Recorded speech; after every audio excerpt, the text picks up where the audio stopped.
Ang iabante mo.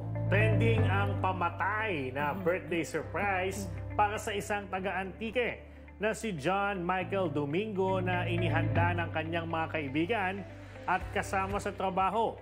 Mahilig daw kasing magsuot ng kulay puti na damit si Michael kaya naisipan ng mga kaibigan na gawa ng burol na konsepto na party si Michael. Nakakaloka sa prop surprise party.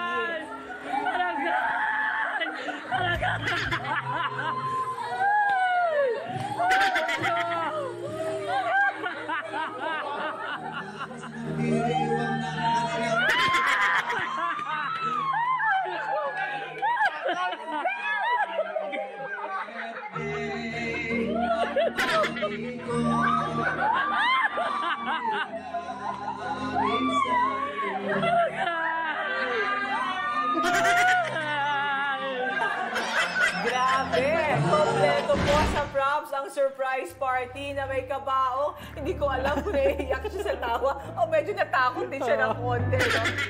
Kung saan nakalagay sa loob ang mga handang pagkain at may birthday cake kung saan naman nakadikit ang larawan ng tila pagyaon nito. Hindi naman daw po napikon si Michael. Ganito na ang trip nilang magbabarkada. Lagi silang may pasabog na sorpresa. Diyos ko, nakatakot.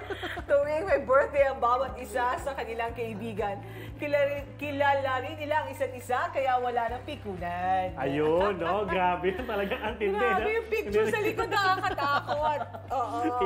Ibang level, no? Yung trip at syempre yung unawaan nila bilang magkakaibigan, no? Kumbaga ibang level, ibang lalim yan, mga kaabante. So, sa mga feel-good na kwento na nais yung ibahagi dito sa iabante mo at sa mga problema at reklamong nais yung isumbong para maaksyonan, i-text o itawag ito sa aming hotline 0977-173-9057.